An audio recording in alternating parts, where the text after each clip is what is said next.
Hello everyone, my name is Shivanshu Gupta and today we are going to discuss a new program logic. ठीक है, जिसमें हम देखेंगे कि पर्टिकुलर डे के नेम को डिस्प्ले करना है या फिर मंथ के नेम को डिस्प्ले करना है according to the day number और मंथ नंबर। जैसे फॉर एग्जांपल हमें पता है कि हमारे पास 7 डेज होते हैं, ठीक है, एंड हमारे पास 12 मंथ होते हैं। तो 7 डेज में अगर मान लीजिए कोई 1 एंटर करता है तो हमें क्या डिस्प्ले हो जाए, हमें मंडे डिस्प्ले हो जाए। 2 एंटर करता है ट्यूसडे आ जाए। 3 एंटर करता है तो वेडनेसडे आ जाए एंड सो ऑन 7 तक जाएगा। और इसी तरीके से अगर मान लो कोई गलत नंबर एंटर करता है 7 के अलावा तो हमारा रॉन्ग डे नंबर आ जाए मैसेज। और अगर हमारा क्या है, अगर मान लीजिए मंथ के केस में देखा जाए तो 1 एंटर करता है तो जनवरी आ जाए, 2 एंटर करता है तो फरवरी आ जाए एंड सो ऑन आपका 12 तक दिसंबर आ जाए। तो इस तरीके से अगर कोई क्वेश्चन है तो वो देखते हैं। अगर नॉर्मल इफ से मैं करता हूं तो इफ में क्या होता है, एक कंडीशन देनी होती है, उसके अकॉर्डिंग कंडीशन सही है तो मैसेज डिस्प्ले होगा। तो ये नॉर्मल इफ से नहीं हो पाएगा बिकॉज में मोर देन 1 कंडीशन है और अलग अलग मैसेजेस हैं। फिर सेकंड ऑप्शन है इफ एल्स लगा दो। तो इफ एल्स कहता है कि अगर मान लो बहुत सारी कंडीशंस हैं और सारी कंडीशन पे कोई एक ही मैसेज देना है। लाइक जैसे लास्ट क्वेश्चन मेरा जो था वॉवल वाला था, तो उसमें मान लो 5 कंडीशन थी वॉवल की और पांचों कंडीशन में कुछ भी सही होता है तो मैसेज एक कॉमन था कि वॉवल डिस्प्ले हो जाए। तो उस केस में इफ एल्स से हो जाएगा हमारा। लेकिन अब आता है क्या, जब आपका कंडीशन भी अलग अलग है और मैसेजेस भी अलग अलग है तो we have to use if else if concept. If else if कैसे रन करेगा हमारा उसको हम देखेंगे इसमें। और इसके लिए सबसे पहले मैंने आपको कहा कि बिकॉज ये प्रोग्राम के लॉजिक की सीरीज है तो इसमें किस तरीके से इनपुट कराना है ये depend on your programming language. तो वो आप ऊपर आप मैथोलॉजीज में जो फंक्शंस वीडियोस दे रखे हैं उसमें आपके अलग अलग लैंग्वेजेस के अलग अलग इनपुट और आउटपुट तरीके दे रखे हैं, वहां से आप देख सकते हो। We are just discussing the logic कि कैसे लॉजिक बनेगा हमारा। तो हम लोग यहाँ पर लॉजिक बनाने जा रहे हैं। ठीक है, देखिए तो यहाँ पर क्या है आपका कि आपको पर्टिकुलर नंबर्स को एंटर करना है, उसके अकॉर्डिंग आपको डे का नेम डिस्प्ले करना है। तो ये इफ एल्स इफ से रन करेगा। तो सबसे पहले हमने एन में क्या किया, एन में नंबर एंटर कर लिया। एन में आप इनपुट करा लो कुछ भी, लाइक फॉर एग्जांपल एन में 5 आपने इनपुट करा लिया। ठीक है, कि जिसके अकॉर्डिंग आपको कोई नेम नंबर डिस्प्ले करना है। आप जो भी एन की वैल्यू ले लो, ठीक है, आपने कुछ एन इनपुट करा लिया। एन में आपने क्या किया, इनपुट करा लिया और जिस भी तरीके से कराना है आप लैंग्वेज में ऊपर कोड देखकर एन इनपुट करा लिया। अब क्या करना है, इफ क्या होगा, अगर क्या होता है जो एन है वो इक्वल टू क्या होता है अपन, because we are using equality operator here. Single equal is assignment operator, double equal is equal to operator जो कि इक्वालिटी चेक करेगा, आपको बूलियन वैल्यू देगा। तो इफ एन इक्वल टू 1 अगर ऐसा होता है तो आप इफ के अंदर आ जाओ और क्या करोगे, अब आप यहाँ डिस्प्ले कर दोगे क्या। अगर हम ये ले रहे हैं डेज वाला प्रोग्राम है ना, अगर डेज वाला प्रोग्राम हमारा है तो एन की वैल्यू 1 पर हमने क्या दिया, मंडे डिस्प्ले कर दिया। ओके मंडे, अब मंडे है स्ट्रिंग वैल्यू डबल कोट्स में डाला मैंने। अब डिपेंड करेगा कि आपका ये कोड किस लैंग्वेज में है।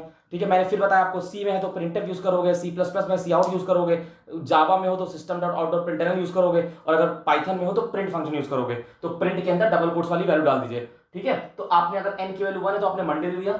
अगला क्या आएगा, एल्स इफ। एल्स इफ के में क्या आएगा, अगर n इक्वल टू क्या है 2 है तो अगली कंडीशन क्या आएगी, आपने कहा ट्यूसडे।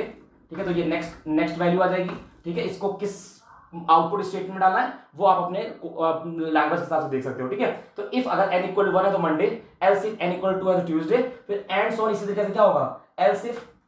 ठीक है, एल्स इफ क्या होगा, अगर आपका n इक्वल टू क्या है 3 है तो आपने क्या कहा, आपने कहा वेडनेसडे।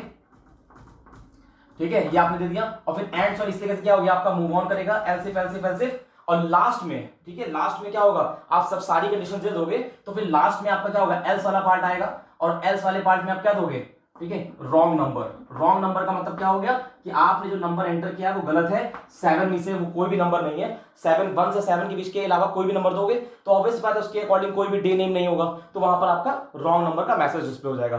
तो ये तो प्रोग्राम था क्या कि आपका जो भी नंबर दोगे उसके अकॉर्डिंग डेज के नेम डिस्प्ले हो जाएंगे। इफ एल्स इफ के कॉन्सेप्ट से अगर normal C plus plus Java में प्रोग्राम बना रहे हो तो आप इफ एल्स यूज करोगे। अगर पाइथन में प्रोग्राम है तो इफ के बाद कोलन लगेगा सिंटेक्स में और फिर एल्स इफ में भी कोलन लगेगा। ठीक है, सॉरी, और एल्स इफ नहीं होता, वहां पर क्या होता है, वहां पर एलिफ होता है, एलिफ। ठीक है, पाइथन में आपका एलिफ लग जाएगा एल्स इफ की जगह पर और कोलन लगेगा आगे। ठीक है, तो एंड सो जाएगा और वहां पर आपका प्रिंट स्टेटमेंट यूज होगा इनसाइड अ इफ डिस्प्ले करने के लिए। ठीक है, तो वही मैंने कहा कि आप अलग अलग लैंग्वेज में अलग अलग देख सकते हो। ठीक है, मैं लॉजिक की सीरीज है तो इसलिए लॉजिक के मैं बता रहा हूं। तो ये लॉजिक होगा किसका, आपका डे नेम को डिस्प्ले करना है, depends on the day number. Fine, तो ये आपका कोड हो गया। अब आता है मंथ नेम और मंथ के नंबर के अकॉर्डिंग। तो अगर हमने मंथ में क्या है, हमने कहा एन ही ले लो आप। ठीक है, तो अगर आपने 1 दिया है तो मंथ में क्या होगा, मंथ में 1 देने पर आपका जनवरी डिस्प्ले हो जाएगा, है ना। अगर आपने 2 दिया है तो सेकंड मंथ कौन सा होता है, सेकंड मंथ आपका फेब होता है।